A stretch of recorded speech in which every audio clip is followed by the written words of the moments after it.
రాజులకు రాజంట, ప్రభులకు ప్రభు అంట, బెత్లెహేము పురములోన పుట్టెనంట.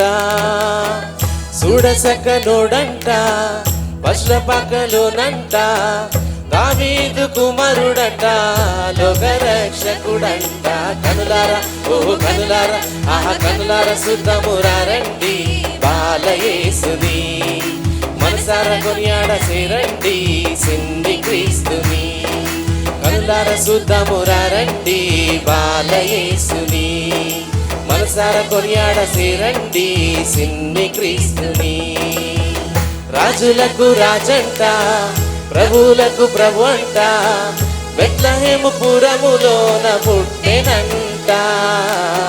చూడసక్క నోడంట, లోనంట, దావీదు కుమారుడంట, లోకరక్షకుడంట.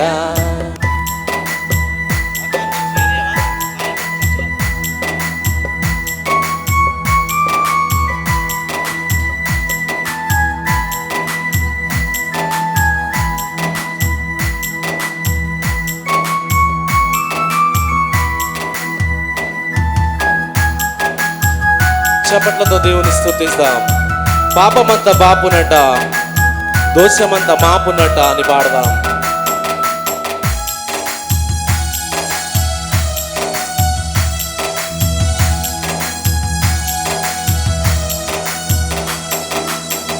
పాపమంతా బాపునట, దోషమంతా మాపునట, కర్ణశీలుడా యేసు కనికరించు దేవుడట.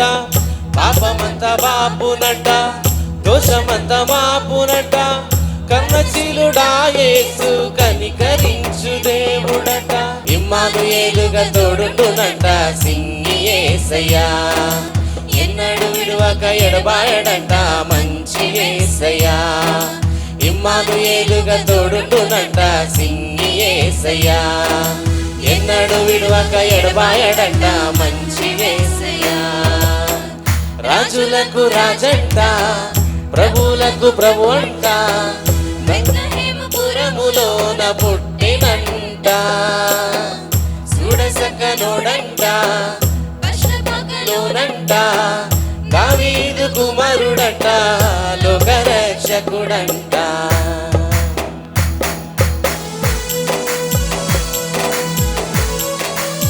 జ్ఞానులంతా చూచిరట, గొల్లలంతా కూడిరట, బాలయేసు పాద చెంత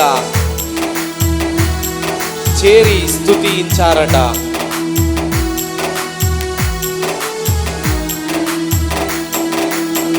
జ్ఞానులంతా చూచిరట, గొల్లలంతా కూడిరట, బాలయేసు పాద చెంత చేరి స్తుతించారట.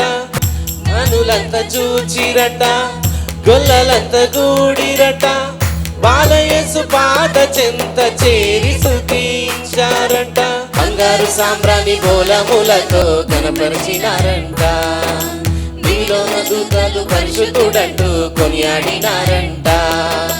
బంగారు సాంబ్రాణి బోలములతో కనపరిచినారంట, నీలోన దూతలు పరిశుద్ధుడంటూ కొనియాడినారంట. రాజులకు రాజంట, ప్రభువులకు ప్రభు అంట, బెత్లెహేము పురములోన పుట్టెనంట. చూడసక్క నోడంట, పశ్లపకలోనంట, దావీదు కుమారుడంట, లోకరక్షకుడంట. కనులారా ఓ కనులారా, ఆహా కనులారా సుద్దమురారండి బాలయేసుని, మనసారా కొనియాడ సేరండి సిన్ని క్రీస్తుని. కనులారా సుద్దమురారండి బాలయేసుని, మనసారా కొనియాడ సేరండి సిన్ని క్రీస్తుని. రాజులకు రాజంట, ప్రభువులకు ప్రభు అంట, బెత్లెహేము పురములోన పుట్టెనంట. చూడసక్క నోడంట, లోనంట, దావీదు కుమారుడంట, లోకరక్షకుడంట.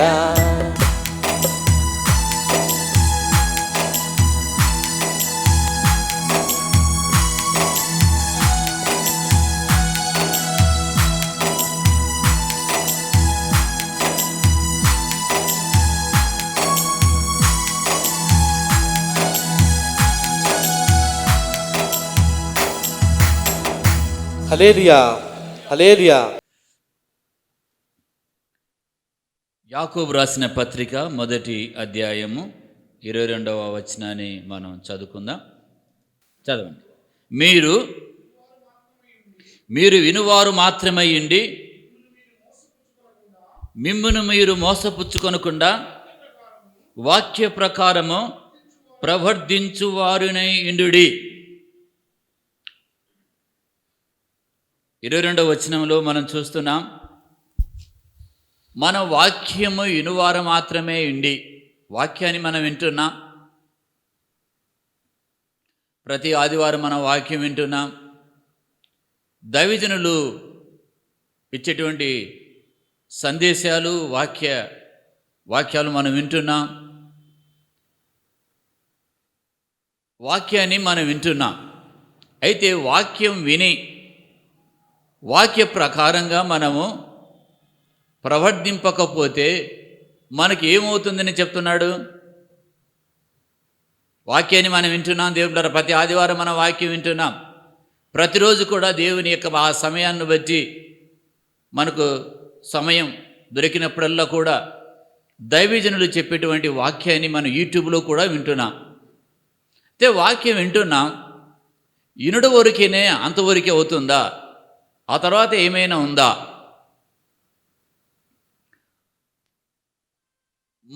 మనమే ఎట్లా మోసపుచ్చుకోగలము? ఎవరు మోసగించలే. ఆయన చేత నేను మోసపోయాను, ఆమె చేత నేను మోసపోయాను ఈ లోకంలో చెప్పుకుంటుంటాం. అయ్యా ఏమిటయ్యా ఏం జరిగిందంటే ఏడుస్తూ చెప్తారు, అయ్యా ఆయన నమ్మాను, మోసపోయాను, చాలా జీవితంలో చాలా మోసపోయాను అని ఆ మాటలు మనం వింటాం, చాలాసార్లు వింటూ ఉంటాం. అయితే మనం ఇతరులు మోసగించడం కాదు, నేనే మోసపోవడం, మనమే మోసపోవడం. మనమే ఎట్లు మోసపోతాం? ఎవరు మోసగించలే, నేనెవరు మోసగించడం లేదు, నీ అంతటా నువ్వే మోసపోతున్నావు. ఎలా మోసపోతున్నావు? మోసపోయినప్పుడు ఏం జరుగుతుంది? ఇతరుల చేత ఇతరుల చేత మనం మోసగించబడినప్పుడు ఏం జరుగుతుంది?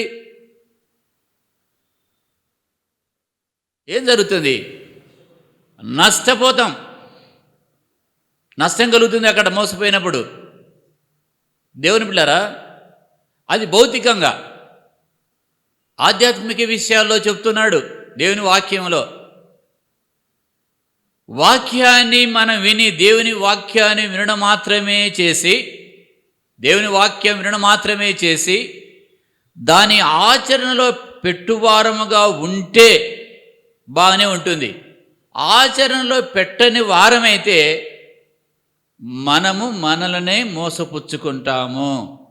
వాక్యం ఎంత విన్నా ఆ వాక్యాన్ని వినడం మాత్రం వరకే ఆగిపోకుండా విని విశ్వసించి దానిని ఆచరణలో పెట్టాలి. పెట్టినప్పుడే మనము మోసపోకుండా ఉండగలం. వాక్యాన్ని విని ఎంత వాక్యం విన్నా ఆ వాక్యాన్ని మన అనుదిన జీవితంలో ఆచరణలో పెట్టకపోతే నువ్వే మోసపోతావు, నువ్వే మోసగించుకుంటున్నావు. వాక్యం విని వాక్యానికి విధేయత చూపించకపోతే నువ్వే మోసగించుకుంటున్నావు. ఎవరు మోసగించలే. యాకోబు భక్తుడు ఇదే చెప్తున్నాడు, మీరు వినువారు మాత్రమే ఆ వాక్యాన్ని విని దాని ప్రకారంగా నడుచుకునేవారు కాదు.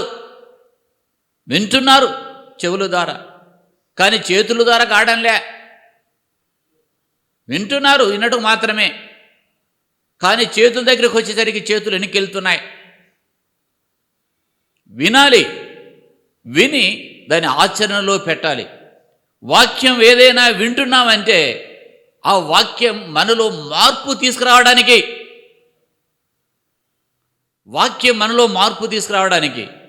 వాక్యం వింటూ నీలో మార్పులు లేకపోతే ఎక్కడో లోపం ఉంది. వాక్యం వింటున్నావు. పాలు తాగుతున్నాడు, కానీ పిల్లవాడు మాత్రం ఎదగలేదు, అక్కడే ఉన్నాడు, ఉండే స్టేజిలోనే ఉన్నాడు. అంటే పిల్లవానిలో లోపం ఉంది, ఆ శిశువులో లోపం ఉంది. పాలే తాగుతున్నాడు మంచిగా, పిల్లవాడు పాలు తాగుతున్నాడు, ఒళ్ళు పట్టలేదు. వాక్యం విని దాన్ని ఆచరణలో పెట్టాలి. యాకోబు భక్తుడు అదే చెప్తాడు, మీరు ఇనువారు మాత్రమే ఇండి మిమ్మును మీరు మోసపుచ్చుకొనకుండా వాక్య ప్రకారము ప్రవర్తించు వారినే ఇండుడి. వాక్య ప్రకారము ప్రవర్తించాలంట. అంటే వాక్యం ఏం చెప్తుందో అలాగా, వాక్యం ఏం చెప్తే వాక్య ప్రకారంగా ప్రవర్తించాలంట. అంటే వాక్యానుసారంగా మనం జీవించాలి అంట. వాక్యం ఏం చెప్తే అది జరుగుతుందా మన జీవితంలో? నువ్వు మోసపుచ్చుకోకుండా ఉండాలని ఆశ ఉందా నీకు? నేను మోసపోకూడదు నా జీవితంలో, ఈ ఆత్మీయంగా నేను మోసపోకూడదు, ఆత్మీయ విషయాల్లో నేను ఎక్కడ మోసపోకూడదు, వాక్యం ఏం సెలవిస్తుందో, వాక్యం ఏం చెప్తుందో దాని విషయంలో నేను శ్రద్ధ కలిగి జీవించాలి అని తీర్మానం చేసుకుంటే, తీర్మానం చేసుకొని ఆ రీతిగా నువ్వు ప్రవర్తిస్తే నువ్వు మోసపో. అయితే మన జీవితంలో ఏం జరుగుతుంది? వాక్యం ఎత్తబడుతుంది. అది ఎక్కడ పడుతుంది? వాక్యం ముళ్ళ పొదలో పడుతుందా? మంచి నీళ్ళలో పడుతుందా? రాతి నీళ్ళ పడుతుందా? ఎక్కడ పడుతుంది అది? నా వాక్యము నీ హృదయంలో నాటబడితే, అది ఫలిస్తే నువ్వు దీవించబడతావు, అనేకులకు దీవెనకరంగా ఉంటావు, నీ జీవితం అనేకులకు మాదిరికరంగా ఉంటుంది, దేవుని నామము మహిమపరచబడుతుంది. హల్లెలూయా.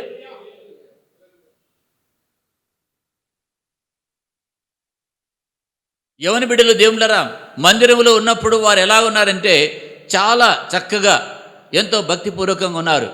బయటికి వెళ్ళగానే లోకం ఉండగా మన చేతి చిక్కటం లేదు. వాక్య వారి జీవితంలో ఏం పని చేస్తుంది? ఎలా ఉంటుంది? వాక్య ప్రకారంగా మనం ప్రవర్తించు వారినై ఉండాలి అని. వాక్యం వింటున్నావు వచ్చి, అది నీలో ఫలించటం లేదు. కారణం ఏంటి? నువ్వు ప్రవర్తించటం లేదు, వాక్యానుసారంగా నువ్వు లోబడటం లేదు. తూర్పు అంటే పరబడికి వెళ్తున్నావు, లెఫ్ట్గా ఉంటే రైట్కి వెళ్తున్నావు, కూర్చోమంటే లేచి నిలబడుతున్నావు. వాక్యం ఏం చెప్తే అది చేయాలి, వాక్యం ఏం చెప్తే అది చేయాలి.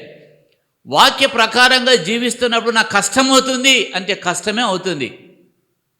ఎందుకంటే కొన్ని సమయాల్లో వాక్యానుసారంగా మనం జీవించడానికి కష్టమైన దానిలో మంచి ఫలితం ఉంది. అది దేవుడు చెప్పాడు కనుక.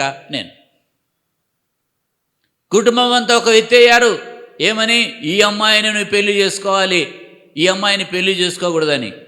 ఆ అబ్బాయి ఒక వ్యక్తును ఒక పక్క నిలిచాడు. ఎందుకు? ఆ అమ్మాయిని ఎందుకు చేసుకుంటావు? ఆ అమ్మాయిలో చదువు లేదు, ఆ అమ్మాయిలో అందము లేదు, కుటుంబంలో బ్యాక్గ్రౌండ్ లేదు, ఎందుకు చేసుకుంటావు? వద్దు అని కుటుంబం అంతా ఒకవైపు అంటారు. నేను ఒక ఆయన్ని అడిగాను, పరమందున్న తండ్రి, జీవముగల దేవుడు, మాట్లాడే దేవుడు, ఆయన సన్నిధిలో ఉపవాసం ఉండి ప్రార్థన చేశాను. ఆ దేవుడు సెలవిస్తున్నాడు, ఆ అమ్మాయి నాకు సాటైన సహాయం అని చెప్తున్నాడు. మరి మీ మాట వినాలనా, దేవుని మాట వినాలనా? మీరే చెప్పండి. కుటుంబంలో కూడా అర్థం చేసుకున్నవారు, వారు కూడా క్రైస్తవులే, తల్లిదండ్రులు, ప్రభువు నమ్మినవారు. అలాగైతే నాయన, మా మాట కన్నా దేవుని మాటే శ్రేష్టమైంది, వాక్యానుసారంగా నువ్వు వెళ్ళు నాయన అని కుటుంబం అంతా కూడా ఆ కుమారునికి సహకరించారంట. హల్లెలూయా, హల్లెలూయా. అంటే దేవుని చిత్తం ఎక్కడి నుండి కనుగొన్నాడు? దేవుని దగ్గర.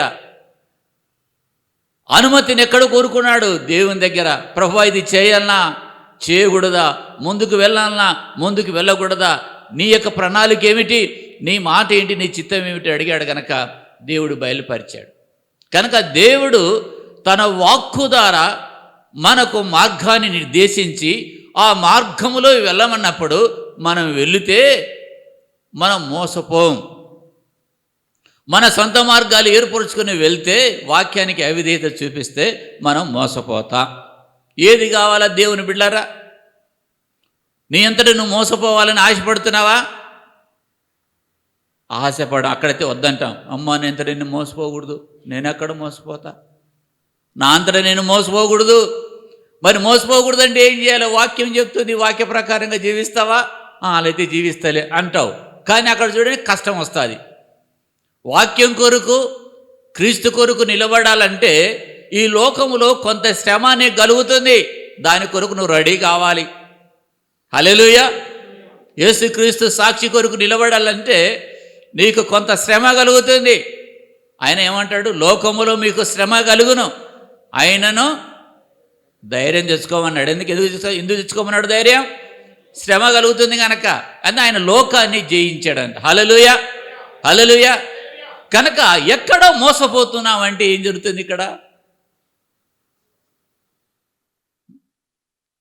ఆస్తి విషయంలో మోసపోయారు, డబ్బు విషయంలో మోసపోయారు, బిజినెస్ విషయంలో మోసగించడం అది చూసాం. కానీ వాక్యంలో మోసం చూస్తున్నాం. వాక్యంలో మనం చూస్తున్నాం, మనం అంతటా మనమే మోసపోతామంట. ఎప్పుడు? వాక్యాన్ని విని దాన్ని ఆచరణలో పెట్టకపోతే మనల్ని మనమే మోసపుచ్చుకుంటామంట. మనమే మోసపుచ్చుకుంటామంట దేవుని బిడ్డలారా. ఇంకా కింది వచనంలో మనం చూద్దాం. ఎవడైనను అంటే అందరు కదా, దాంట్లో మినహాయింపు ఉందా? ఎవడైనను వాక్యం వినువాడై ఉండి దాని ప్రకారము ప్రవర్తింపని వాడైతే అద్దములో తన సహజముఖమును చూచుకొని మనుషుని పోలి ఉన్నాడు. అద్దము ఇక్కడ ఏమంటున్నాడు వాక్య భాగంలో? ఎవడైనా వాక్యం వినువాడై ఉండి దాని ప్రకారంగా ప్రవర్తింపని వాడైతే, వాక్యం వింటున్నాడు దాని ప్రకారంగా ప్రవర్తింపని వాడైతే అద్దములో తన సహజముఖమును చూసుకొని పోలి ఉన్నాడు. అంటే సహజముఖమును చూసుకొని ఉంటుండే వాడిని పోలి ఉన్నాడు. అద్దమును ఏంటంటే దేవులరా, ఈ అద్దములు మనం చూసే అద్దములో వాక్యం ఒక అద్దంతో పోల్చాడు. మనము ఈ ఉదయకాలంలోని అద్దం చూడకుండానే వచ్చేసారన్న వాళ్ళు ఎంతమంది ఉన్నారు? ఎవరన్నా వచ్చిండొచ్చు తొందరలో. అద్దమే చూడలేదు నేను మందిరానికి వస్తేటప్పుడు. ప్రాముఖ్యంగా అందరం కూడా మందిరానికి వచ్చేటప్పుడు దేవుళ్ళరా, లేకపోతే ఫంక్షన్కి వెళ్ళేటప్పుడు నేను అసలు అద్దమే చూడనే వాళ్ళు ఎవరున్నారు? అది బాగుంటుంది. ఫంక్షన్కి వెళ్తున్నారు, బంధువులు పెద్ద ఫంక్షన్ ఏర్పాటు చేశారు, దావత్ ఏర్పాటు చేశారు, నిండు కూడా వారు పిలిచారు. అప్పుడు కనీసం అద్దంలో ఒకసారైనా చూసుకోవడం జరుగుతుందా? రోజుకు ఒకసారైనా అద్దంలో చూసుకోవడం జరుగుతుందా? ఒక నెల రోజులు ఏంది నేను అద్దమే చూసుకోలేదన్న వారు ఉన్నారా? ఒక వారం రోజులు ఏంది పాస్టర్ గారు నేను అద్దంలో చూడడం లేదు, అసలు అద్దమే చూడలేదు అన్నవారు ఉన్నారా?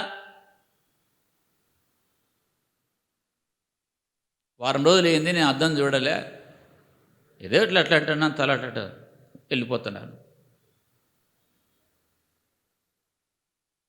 వారం రోజులు అద్దం చూడని వారు ఎవరైనా ఉన్నారా? అద్దములో చూసినప్పుడు, నేను అద్దములో చూసినప్పుడు నా ప్రతిబింబమే కనపడుతుందా? ఏరే వాళ్ళ ప్రతిబింబం కనపడుతుంది? నా సహజముఖమే నాకు కనపడుతుంది. ఆ సహజముఖం కనపడినప్పుడు నా అద్దములు ఏం చేయాలంటే నేను ఎక్కడా అని అద్దాన్ని చూసేటి ఆ ప్రతిబింబం ఆ పోలిక ఆ యొక్క సహజ బింబను బట్టి, ఆ యొక్క సహజ ముఖమును బట్టి ఏం చేయాలా? నేను ముఖమును కడుక్కోవాలన్నా, లేకపోతే ఎండ్రికలు ఎలా సరి చేసుకోవాలన్నా ఏంటో చూస్తాను. లేకపోతే ఏంటి నా షర్టుకు బటన్ పెట్టుకున్నానా లేదా ఏంటి సరి చేసుకోవడం జరుగుతుంది. అంటే బాహ్యమైనటువంటి వాటిని సరి చేయడం జరుగుతుంది. వాక్యమైనటువంటి అద్దము, వాక్యమైనటువంటి అద్దం దగ్గర నిలబడినప్పుడు నీ స్వభావము కనపడుతుంది, మన స్వభావము కనపడుతుంది, మన పాపము కనపడుతుంది. హల్లెలూయా. ఈ వాక్యం అనేటువంటి అద్దం అంటున్నాడు. మనం చూసుకునే ఇంట్లో అద్దం కాదు ఈ అద్దం. మన ఇంట్లో చూసుకుంటామే అద్దం, ఆ అద్దం కాదు. ఆ అద్దాన్ని గురించి చెప్పటంలే, వాక్యం అనే అద్దాన్ని గురించి చెప్తున్నాడు. వాక్యం ఒక అద్దం లాంటిది. దాని దగ్గరికి వచ్చి నిలబడితే నీ హృదయ స్వభావమని, నీ స్వభావం తెలియజేస్తుంది, మన పాపమును తెలియజేస్తుంది వాక్యం. అందుకే అనేకులు వాక్యం దగ్గరికి రారు. ఎందుకు రారంటే వారి యొక్క పాపపు స్వభావం బయటపడుతుంది గనక. ఎప్పుడు బయటపడుతుంది? వాక్యం దగ్గరికి వచ్చినప్పుడే. అంటే వాక్యము మన దగ్గరకు వచ్చినప్పుడు మన సహజ అనగా మన యొక్క స్వభావము బయటపడుతుంది కనుక మనం ఏం చేయాలి? దాన్ని దాటి వేయకుండా మనం ఏం చేయాలి? ఆ పాపాన్ని ఇడిచిపెట్టాలి. దేవుని స్తోత్రం, హల్లెలూయా.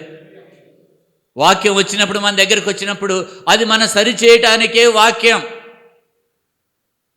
వాక్యం కొన్నిసార్లు బాధ కలిగించింది. ఎప్పుడైనా పాస్టర్ గారు వాక్యం చెప్తుంటే మీకు బాధ కలిగిందా?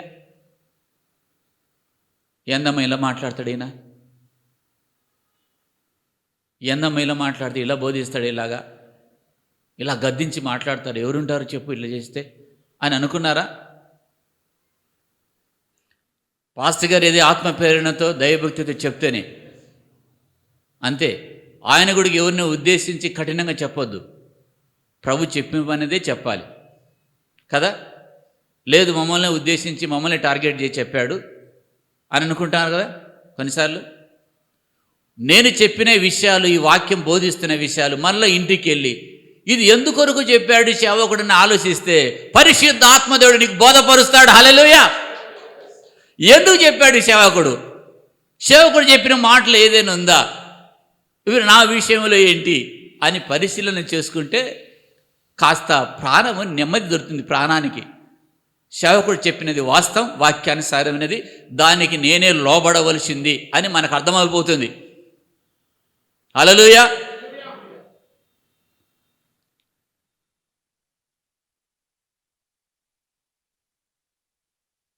అంటే మన యొక్క ఈ వాక్యమైన అద్దం దగ్గరికి వస్తున్నప్పుడు మనం చేయవలసిన పని ఏంటి? మనం సరి చేసుకోవాలి. అంటే ఈ అద్దం దగ్గరికే రాకపోతే, ఈ వాక్యం దగ్గరికే రాకపోతే ఇంకా మన జీవితంలో సరి చేసుకోవలసినవి, సరిదిద్దుకోవలసినవి, మార్పు పొందాలని ఆశించిన విషయాల్లో మనం అభివృద్ధిని లేకపోతే పురోగతిని ఎలా చూడగలం? దగ్గరికి వచ్చినప్పుడే అవుతుంది, వాక్యం దగ్గరికి వచ్చినప్పుడే. హల్లెలూయా. అయితే వాక్యం దగ్గరికి రాకుండా సరి చేసుకోవాలనుకుంటే ఎలా సాధ్యమవుతుంది? కాదు, వాక్యం అనే అద్దమును చూసుకోవాలి. అదే యాకోబు భక్తుడు చెప్తున్నటువంటి వాక్యం. యాకోబు భక్తుడు సెలవిస్తున్నాడు వాక్యం. ఎవడైనా వాక్యం వినువాడేండి దాని ప్రకారంగా ప్రవర్తింపని వాడైతే వాడు అద్దములో తన సహజముఖమును చూసుకొని మనుషుని పోలి ఉన్నాడు. 24వ వచనం చదువుదాం.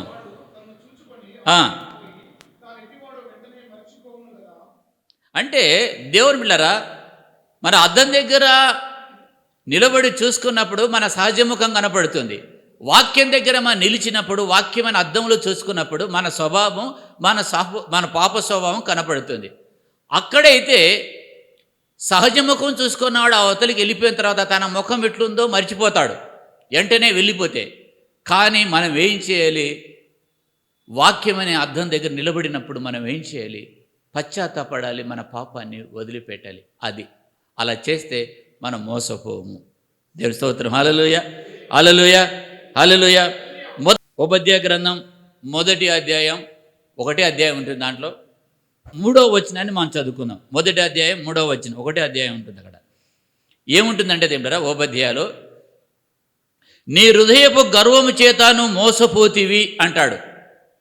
ఒక వ్యక్తి మోసపోతున్నాడంటే ఎట్లా మోసపోతాడు? ఇక్కడ మోసపోయాడంటే దేన్ని బట్టి మోసపోయాడు? దేన్ని బట్టి మోసపోయాడు? రిప్లై ఇవ్వండి గట్టిగా, కొంచెం మాట్లాడండి. ఇంట్లో బాగా మాట్లాడతారు కదా, మంచిగా మాట్లాడండి. ఉత్త గర్వం అంటున్నారు. ఏ గర్వం? అది రావాలి. హృదయం పక్కన పెట్టారు, గర్వం 2 డివైడ్ చేసి పెట్టారు. 2 పదాలను డివైడ్ చేశారు. హృదయం ఏమో పక్కన నెట్టాడు, గర్వం ఏమో తీసుకొచ్చారు. హృదయపు గర్వము చేత, ఎక్కడా? హృదయములో ఉన్నటువంటి గర్వం.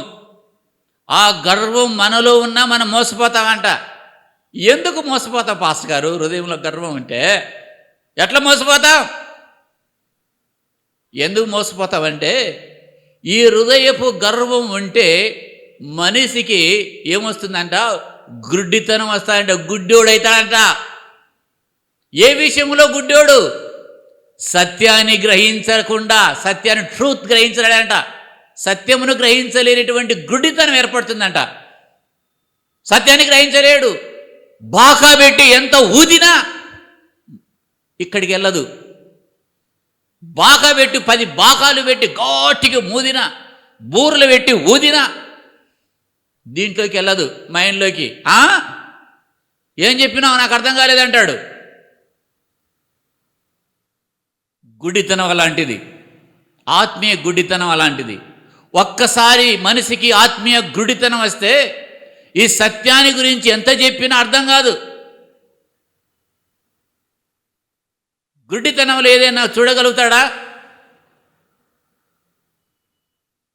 ఈ భౌతిక నేత్రాలతో నన్ను మీరు చూస్తున్నా, నేను మిమ్మల్ని చూస్తున్నా, నిద్రపోయే వాళ్ళని చూస్తున్నా, మేలుకునే వాళ్ళని చూస్తున్నా, నవ్వుతున్న వాళ్ళని చూస్తున్నా, ముఖం చిట్టించే వాళ్ళని చూస్తున్నా, అందరూ కనపడుతున్నారు, మీరు నన్ను చూస్తున్నారు. ఇది ఎట్లా సాధ్యమవుతుంది?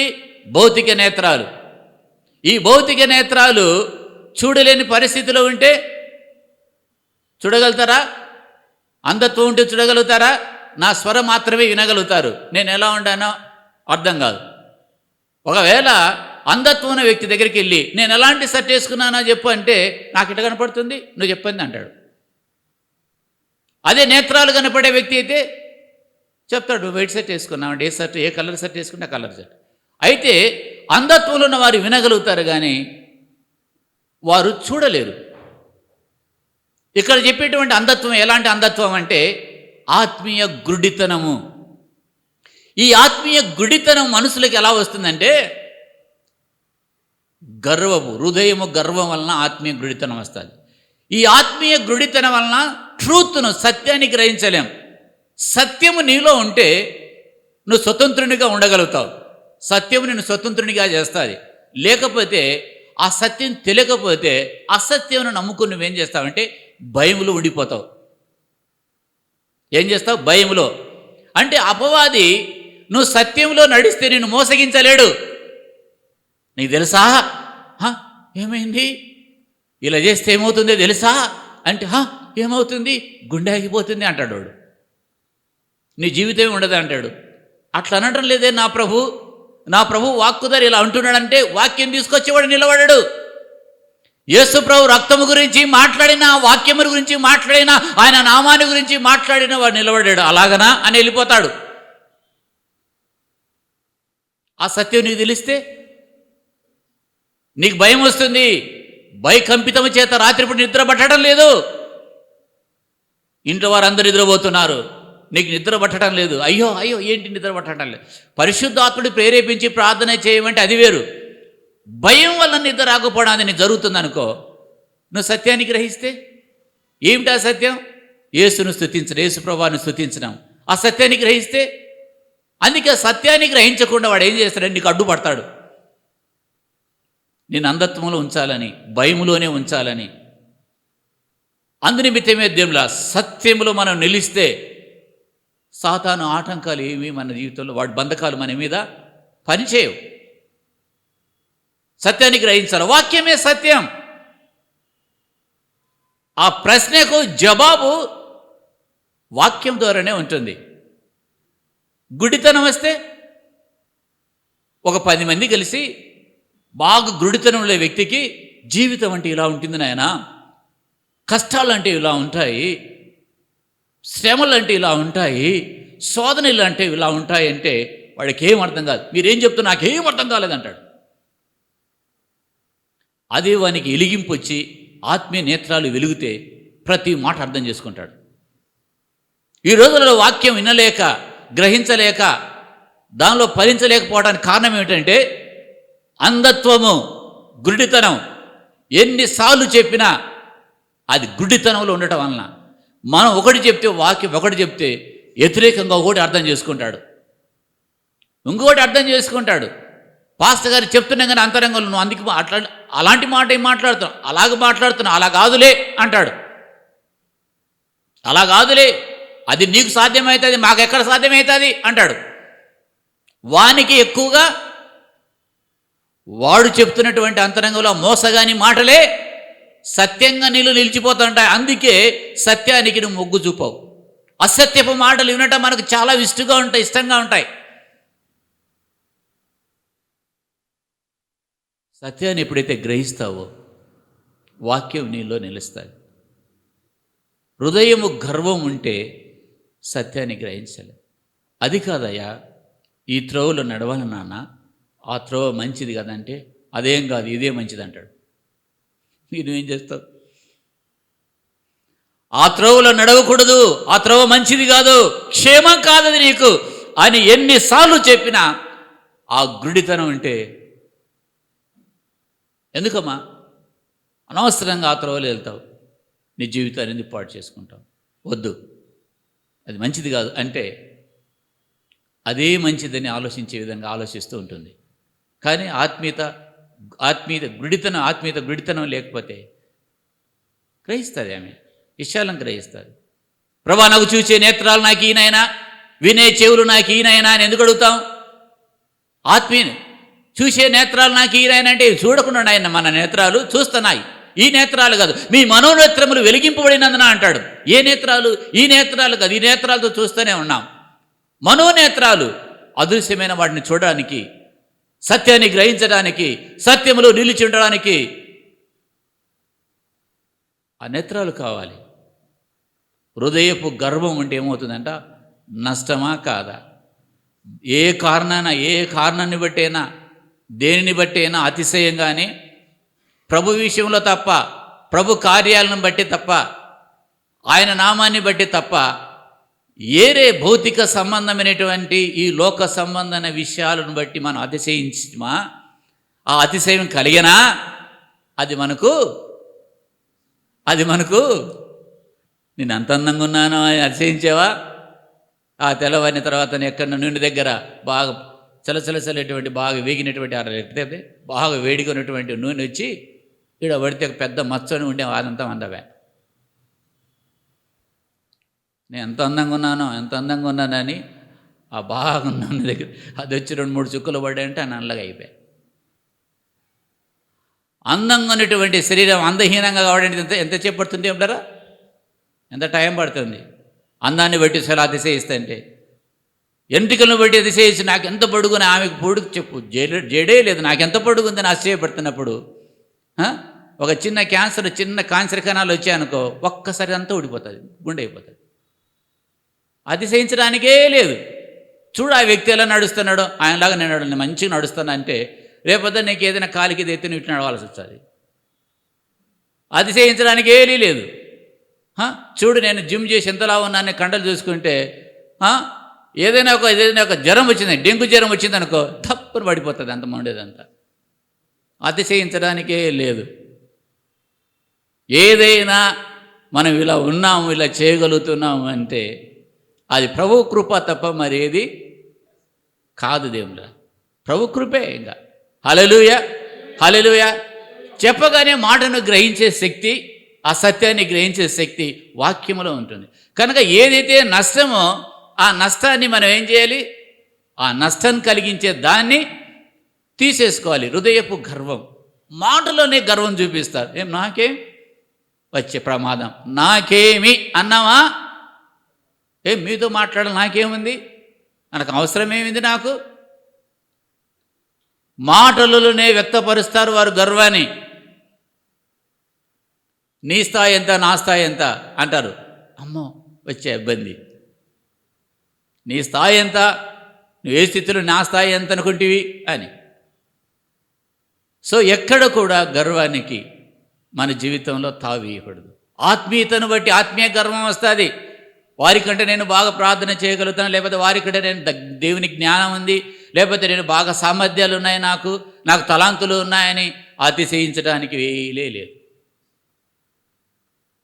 బూర బాగా శబ్దం వస్తుందంటే బూర అతిశయించకూడదు. ఊదేవాయింది ఆయనది. ఊదకపోతే ఇది ఎక్కడ శబ్దం వస్తుంది? బూర అనుకోండి, నేను ఎంత బాగా శబ్దం వస్తున్నాను అంటే ఆయన ఊదుతున్నాడు కనుక మనసు, ఊదేవాడు ఆయన, శబ్దం వస్తుంది. హల్లెలూయా హల్లెలూయా. కనుక ప్రియమైన దేవుని బిడ్డలారా, ఓబేద్య గ్రంథములో 1వ అధ్యాయం 3వ వచనంలో హృదయపు గర్వము చేత, గర్వం చాలా ప్రమాదకరమైనది దేవుళ్ళరా, చాలా జాగ్రత్తగా వినండి. ఎక్కడ కూడా మనం అతిశయపడకూడదు, గర్వించకూడదు. ప్రభుని బట్టి మనం అతిశయపడవచ్చు, ఆయన నామాన్ని బట్టి, ఆయన కార్యాలను బట్టి మనం అతిశయపడవచ్చు దేవుళ్ళరా. చూడండి దేవుళ్ళరా, సామెతల గ్రంథం 16వ అధ్యాయం 18. నాశనానికి ముందు ఎవరుంటారు? గర్వం కదా. ఈ గర్వానికి ముందు ఎవరైనా ఉన్నారా? గర్వం మీద అన్నీ లోబడింది, కానీ గర్వం లోబడింది. నాశనానికి ముందు గర్వం ఉంది, నాశనమునికి ముందు గర్వం నడుచును, పడిపోటుకు ముందు అహంకారమైన మనసు నడుచును. ఒక వ్యక్తి పడిపోతున్నాడు అనుకో, తెలిసిపోతుంది, ఓ ఇతనిలో అహంకారం ఉంది, అహంకారమైన మనసు ఉంది. సామెతల గ్రంథం 16-18 వచనం మనం చూసాం. 1 కొరింథీ 3:18 మనం చదువుకుందాం. ఎవడును తన్ను తాను మోసపరుచుకొనకూడదు, మీలో ఎవడైనను ఈ లోకమందు తాను జ్ఞానినని అనుకునేడలా జ్ఞాని అగునట్టు ఎరివాడు కావలెను. ఈ లోక జ్ఞానము దేవుని దృష్టికి వెర్రితనమే. కొరింథీయులు అంట, కొరింథీ సంఘంలో ఉన్నవారు మేము జ్ఞానులం, మేము తెలివైన వారం అంటున్నారంట. ఏమంటున్నారంట? మేము జ్ఞానులము అంటున్నారు, మేము తెలివైన వారు జ్ఞానులం అంటున్నాడంట. అంటే వారు ఏ విషయంలో జ్ఞానులు? ఈ లోక సంబంధమైన విషయంలో జ్ఞానులు వారు. మేము జ్ఞానవంతులము, జ్ఞానం కలిగిన వారం అంటున్నారు. ఏ విషయంలో? ఈ లోక సంబంధమైన విషయాల్లో వారు జ్ఞానం కలిగి ఉన్నారు. అయితే దైవ సంబంధమైన జ్ఞానం కలిగి ఉండాలంటే ఏం కలిగి? దేవుని దృష్టిలో ఎరితనంగా ఉండాలి. అదే చెప్తున్నాడు, మీలో ఎవడైనా ఈ లోకముందు తాను జ్ఞానినని అనుకునేలా జ్ఞాని అగునట్లు వెర్రివాడు కావాలను.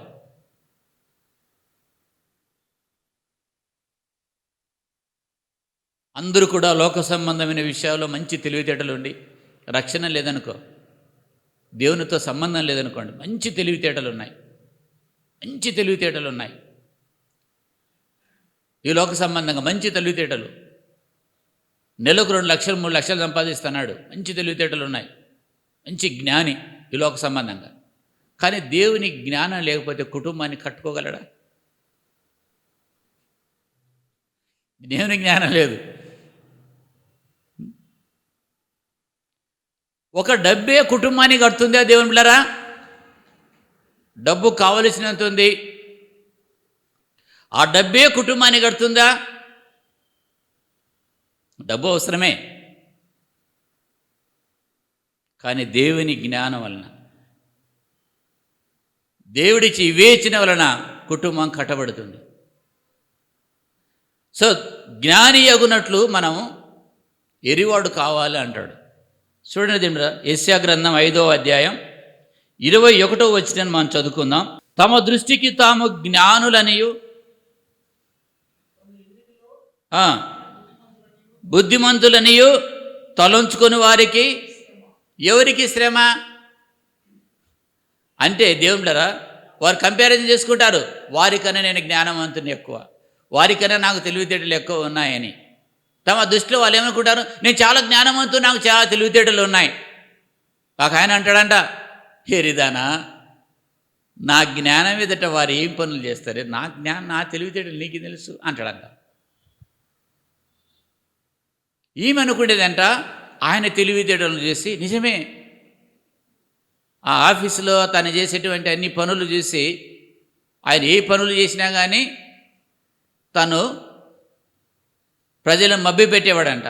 వాళ్ళు ఊరికి సైలెన్స్ అయిపోయేవారంట ఆ జ్ఞానం ఎదుట. అనేవాడంట ఇంటికి వచ్చి, నా జ్ఞానం ఏమనుకుంటివని, నా జ్ఞానం ఏమనుకుంటివని. ఒకరోజు సస్పెండ్ అయిపోయాడు. ఇంటికి వచ్చాడు, ఏమైంది అండి అని. జ్ఞానం ఉంది అంటే ఇప్పుడు నీకేమైంది జ్ఞానం అనేందంట. గలితీ చివరిగా మా వాక్య భాగం చదివి ముగిస్తుంది. గలితీ 6:3 ఎవడైనానో ఏం వాడేయండి? వట్టివాడంట. వట్టివాడంటే ఎవడైనా వట్టివాడేయండి, తాను ఎన్నికైన వాడనని ఎంచుకునే ఎడలా ఎట్లా మోసపుచ్చుకుంటాడంట? వట్టివాడు ఏం లేదు, కానీ ఏమంటాడు? ఎన్నికైన వాడిని అంటాడు. వట్టివాడు ఏం లేదు, ప్రగల్భాలు పలుకుతాడు. ఏంటి నా సంగతి ఏంటి అంటాడు. అంత వట్టిది, ఏం లేదు, మాటలలో అంతే ప్రగల్భాలు, అంతే ఏమీ లేదు. ఎవడైనా వట్టివాడేయండి, తాను ఎన్నికైన వాడినని ఎంచుకునేలా, నేను ఒక ఎన్నికైన వాడిని, వట్టివాడు ఏమి లేదు, ఎన్నికైన వాడిని, నాకేం అంటాడు. తను తానే మోసపరుచుకుంటున్నాడని అంటే అర్థం ఏంటంటే, దేవునితో పోల్చిండలా మనుషుడు వట్టివాడు. దేవునితో పోలిస్తే మనుషుడు వట్టివాడు. ఇతరులతో పోల్చుకొని మనము ఎన్నికైన వారు, ఇతరులతో పోల్చుకోకూడదు. ఇతరులతో పోల్చుకుంటే మనం బాగానే ఉంటాం. ఆ సహోదరి కన్నా నేనే బాగుంటాను, ఆ సహోదరి ఆ బ్రదర్ కన్నా నేనే బాగున్నాను అని పోల్చుకోకూడదు. అలా పోల్చుకుంటే మనం మోసపోతాం. మనం పోల్చుకోవాల్సింది ఏంటంటే, కంపారిజన్ చేసుకోవాల్సింది అంటే దేవునితో. ఇతరులతో నువ్వు పోల్చుకుంటే మోసపోతావు. నువ్వు పోల్చుకోవాల్సింది ఎవరితో? దేవునితో. కనుక దేవునిలారా, మనల్ని మనమే ఏ రీతిగా మనం మోసపుచ్చుకుంటామంటే, మనం ఏం లేకపోయినా అలా నేను ఉన్నానని ఊహించుకున్నట్లయితే, అలా తలంచుకొని మనం ప్రవర్తించినట్లయితే మనం మోసపుచ్చుకుంటాం. మనం మంచివారమని, చాలానే మంచివాడనని, నేను యోగ్యునని, ముఖ్యమైన వాడనని ఎప్పుడు తలంచుకోకూడదు. నేను చాలా మంచివాడిని అనుకోకూడదు. మనుషుని యొక్క మూర్ఖత్వము, మనుషులు ఉన్నటువంటి ఆ యొక్క కపటత్వం ఎప్పుడు బయటపడుతుందంటే, ఆ టయాన్ని బట్టి బయటపడినప్పుడు ఇలాంటిదా నా హృదయం అనేది అర్థమవుతుంది. హృదయం ఏమని చెప్పాడు? హృదయం మంచిది అని చెప్పాడా? అది ఎక్కడుంది? ఎవరి దగ్గర ఉందా? నా దగ్గర లేదు. అది ఎవరి దగ్గర ఉందో నాకేం తెలుసు అంటావా? అదేమో నాకు తెలియదు, నా దగ్గర ఏం లేదు, మీరే చెప్పేది. అది ఎవరి దగ్గర ఉందో నాకెందుకు, నాకు సంబంధం లేదంటావా? హృదయం మోసకరమైంది, అది మోసకరమైంది, నా దగ్గర లేదు బా, అలాంటి మోసకరమైంది, నా ఆ మాట ఎత్తొద్దు. అది ఎవరి దగ్గర ఉందో ఆయన అనటానికి వీలుందా? అది ఎవరి దగ్గర ఉంది? మన దగ్గర ఉందా? నా దగ్గర ఉందా? నేనే అనుకోవాలి నా దగ్గర ఉంది, నాలో ఉంది అని. నువ్వంతటా నువ్వేమనుకోవాలి?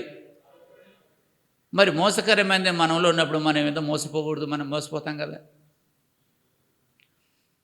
మరి దేవుడు ఏం కోరాడు? యేసు ప్రభువారు ఏం కోరారు? నీ హృదయం నాకు ఇమ్మన్నాడు. అన్నిటికంటే భద్రంగా హృదయం కాపాడుకోమన్నాడు.